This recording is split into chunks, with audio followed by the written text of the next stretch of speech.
výtvarník, sochár Juraj Meliš povedal aj o Eve Cisárovej-Minárikovej, že je prvou dámou slovenského textilu. Čiže ona je jedna z tých, ktorej vďačíme za to, že textilná tvorba sa dostala do sféry súčasného umenia ako plne etablovaná oblasť a médium, ktoré má svoje veľmi dôležité a zásadné miesto aj na súčasnej scéne.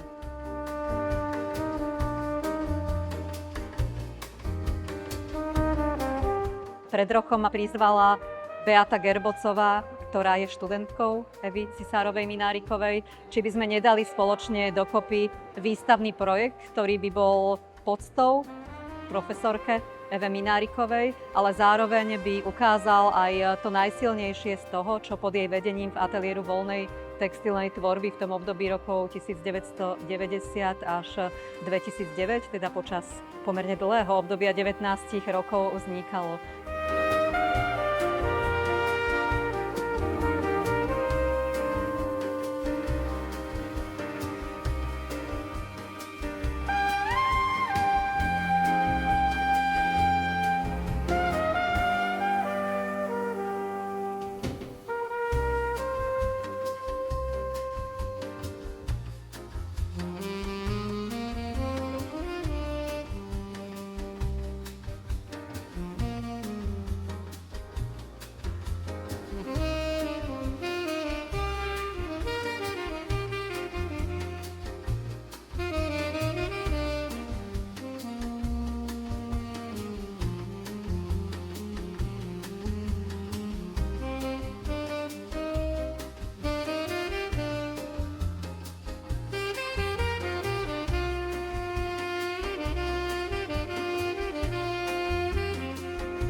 Neviem, či budem vládať hovoriť, lebo som veľmi z toho dojatá.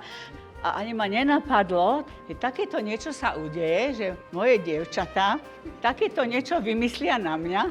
A ani neviem, že v histórii, že by bolo, že študenti si spomenú. My sme radi, keď nás vôbec, že kde študovali, spomenú. Ale a to úloha žien v umení je taká ťažká, že to nie je len také, len tak. To všetko je prebojované ako pôrod a musíme sa k tomu dopracovávať. Ten textil v posledné roky bol úplne ako na druhej kolaji. To bolo kráľovské umenie stredoveku, mille fleurs tapisériami úžasnými, ktoré bolo ako performance, že vlastne, keď boli korunovácie, tak sa s tým zdobili celé priestory, kde sa to odohrávalo, alebo turnaje vo Francúzsku. No a my to tu máme a nevieme o tom. A ja to musím stále pripomínať. Teraz som to povedala, lebo mám príležitosť.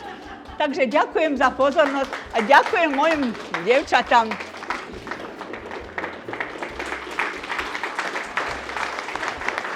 Beatka moja.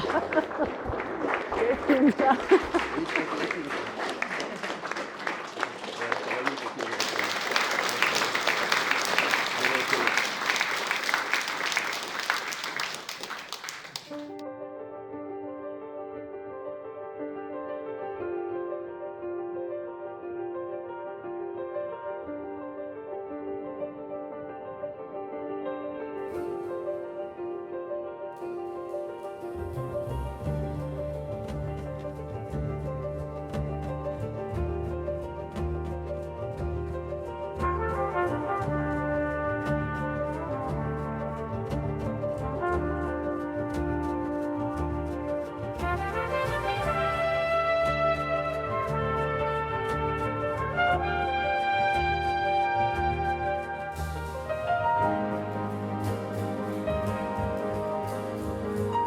Nejaká výrazná spomienka z obdobia, keď som študovala v ateliéri voľnej textilnej tvorby, asi nebude nejaká úplne konkrétna. Je to skôr taká spomienka alebo taký dojem na veľmi výraznú osobnosť, ktorá mala neuveriteľne veľké vedomosti o textilnom umení a vedela o tom rozprávať v kontexte umenia, v kontexte histórie. A vlastne vedela rozprávať tak pútavo, že nás to extrémne nadchlo. Ako vie rozprávať cez tie textily, vie rozprávať príbehy. A to bolo niečo, čo nás to extrémne pohltilo, vtiahlo do tej tematiky tvorby textilu. A to je asi jedna z takých najvýraznejších spomienok alebo dojmov, ktoré mi zostali. No ja si na čas v ateliéri spomínam veľmi rada.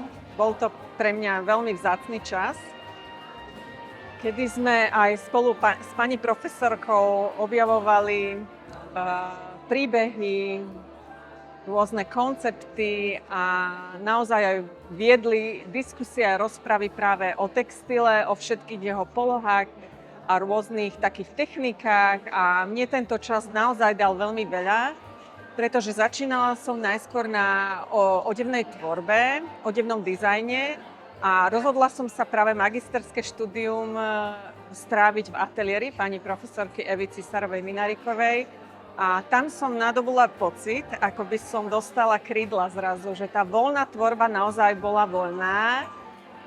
Jej prístup bol veľmi ľudský, osobitý až osobný.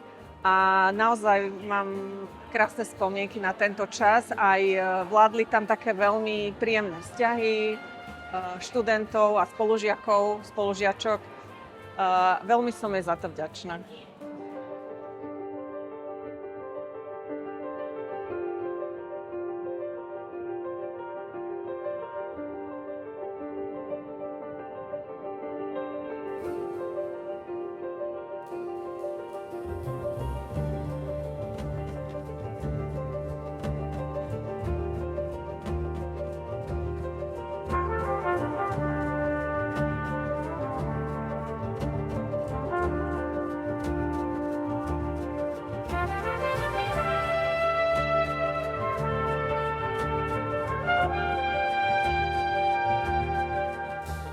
Milá pani profesorka, slzy mi tečú, odkedy som sem vstúpila a som veľmi vďačná za tie roky, ktoré som strávila s vami na škole.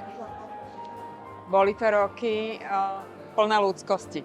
Tak ste mi zostala v pamäti, nielen svojou kreativitou, svojim prístupom, ale hlavne tým, ako ste k nám pristupovala.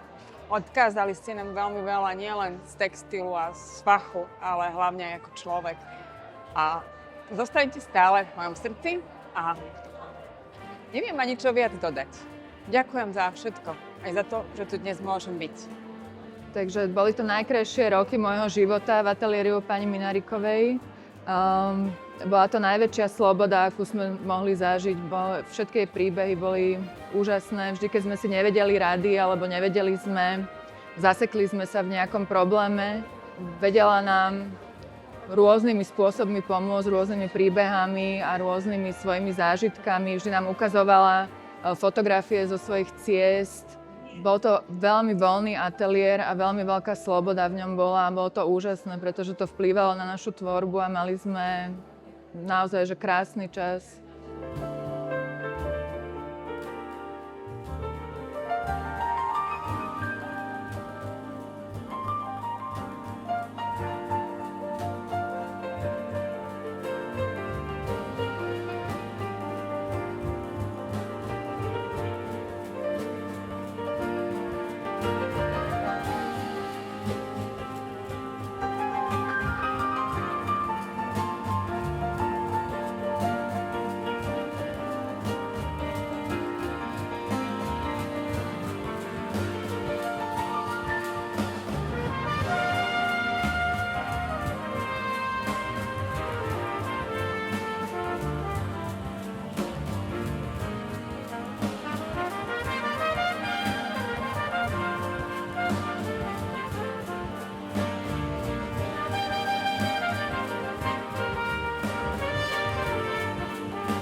Zdravím, pani profesorka. Roku pána 2025, že sme sa tu takto stretli. A s veľkou radosťou spomínam, že po páde komunizmu som mala možnosť sa ocitnúť vo vašom ateliéri, lebo konečne prišla do našej krajiny sloboda. A nebolo predtým samozrejmosťou, že by pedagóg mohol svojich študentov zobrať do zakázaných krajín ako Francúzsko, Španielsko, Nemecko, Belgicko. Proste bola som veľmi vďačná za ten okamih, keď ako prvák sa ocitnete v krásnom Bruseli a môžete sa túlať po krásnych zámkoch v Normandii, obdivovať naživo tapisériu z Bajo. To nebola taká samozrejmosť, keď sme tu mali tie ostnaté drôty. Aj tie témy, ktoré ona nám zadávala, vždycky ako nás to nútilo zamyslieť sa nad tou témou, že ako stvárniť tú zadanú tému. Naozaj som veľmi vďačná za tých 6 rokov na VŠVU hore na Drotárskej. Ďakujem, pani profesorka, akože za všetky dni, týždne, mesiace, roky, hodiny, ktoré sme spolu mohli stráviť v tom našom úžasnom ateliéri. Možno to, čo ma priviedlo do ateliéru voľnej textilnej tvorby, bolo to, že tam bola veľmi dobrá atmosféra vždy.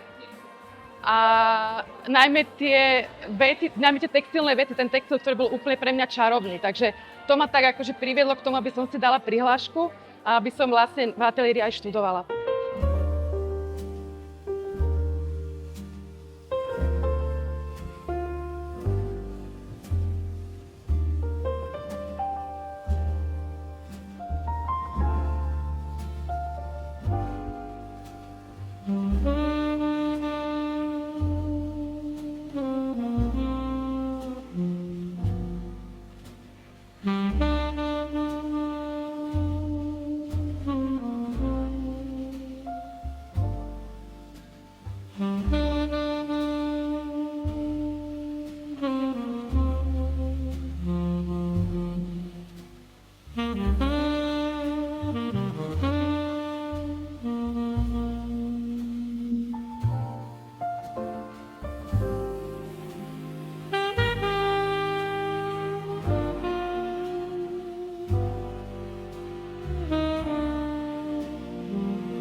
Na pani Minaríkovú v podstate sa nedá povedať, že spomínam, pretože ja, aj keď je to už dosť rokov, vlastne stále ju vnímam, že so mnou rozpráva skrze jej prácu, jej diela.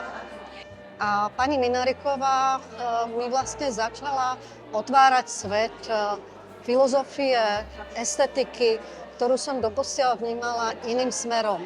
A v podstate každý deň, neustále, keď otváram nejaké téma, tak rozmýšľam, akým spôsobom by som si to obhájila voči nej, pretože bola pre mňa nielen veľkou inšpiráciou, ale veľkým mentorom. Človekom, ktorý mi ukázal cestu nielen v tvorbe, ale i v pedagogickom pôsobení a nasmeroval ma vlastne i touto cestou. Takže veľmi jej ďakujem. Ja, aj keď osobne už teraz sa umeniu nevenujem, ale viac menej každodenne využívam presne to, čo sme sa tam naučili. Kreatívne vnímať okolie a textil v ňom. Prevádzkujem penzióny v Slovinsku a keď príde človek do takýchto penziónov, práve to teplo a tú mäkkosť mu dodávajú textílie. No a vlastne vnímať textil, to všetko ma naučil práve tento ateliér pani profesorky Minárikovej. A zároveň bol to priestor, kde sme sa spolu aj s mojimi spolužiačkami stretli nielen na báze tej umeleckej, ale aj na báze budúcej, profesionálnej, kamarádskej a spolu aj vlastne s tou drotárskou. To bolo také kultové miesto pre nás. Bolo to niečo, na čo sa nedá zabudnúť.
Tak na časy na DŽBU s pani profesorkou Minárikovou si spomínam veľmi pozitívne.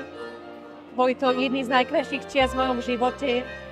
Boli sme veľmi dobrý kolektív, spolu sme si rozumeli, dievčatá, dlho sme sa do večera rozprávali v ateliéri. A naozaj pani Mináriková bola ako taká naša druhá mama, ktorá nás viedla naozaj v tejto umeleckej činnosti veľmi profesionálne, ale aj ako človek bola nám veľmi dobrá, takže sme sa tam veľmi dobre cítili. V škole bola veľmi uvoľnená atmosféra. Cítili sme sa tam ako v takej našej druhej rodine. Boli to krásne študentské roky, ja si myslím, to môžeme zhrnúť, že to boli spomienky, na ktoré radi spomíname a prajeme pani Minárikovej mnohé leta a všetko najlepšie. No, naša pani Evička je proste úžasná, nestarne, stále vyzerá výborne. Ako keby sa to ani nezmenilo tých 25 rokov, alebo koľko sme zo školy. Tak ja som pri pani Minárikovej, keď sme boli u nej v ateliéri, tak vždy to bol veľkorysý priestor ako pre absolútnu voľnosť a vždy sa prejavila tá jej energia spätne a to sa na mňa ako prenieslo. A samozrejme cesty do Francúzska, neúnavná energia pani Minárikovej. Keď sme si už mysleli, že končíme, tak že už nevládzeme viac tapiserií vidieť, tak ešte stále sme mali ešte stále nezatvárali múzeum. Máme tam výdeň, presne. Ale úžasné. Vlastne celý ten tím, ktorý nás učil a vzdelával, bol neuveriteľný, že nám zanechal v nás veľa poznania a môžeme sa od toho odraziť.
tvorbu Evy Cisárovej-Minárikovej vnímam počas celého svojho života, pretože je to moja krstná mama, keď sme k ním ako deti chodievali do ich kúzelného domčeka so záhradkou, tak som vnímala od malička jej tvorbu spolu s tvorbou jej manžela Igora Minárika.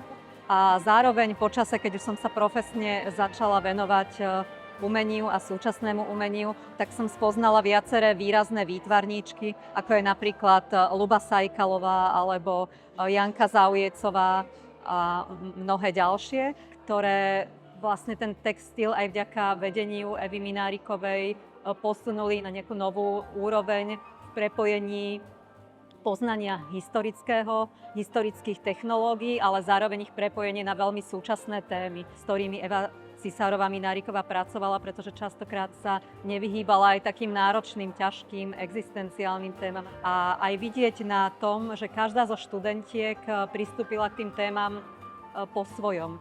A pre mňa je dôležité aj to, že naozaj vidieť, že mnohé tie študentské práce nemajú iba taký charakter juvenílií, ale že naozaj v nich vidieť, že sú to častokrát zásadné diela.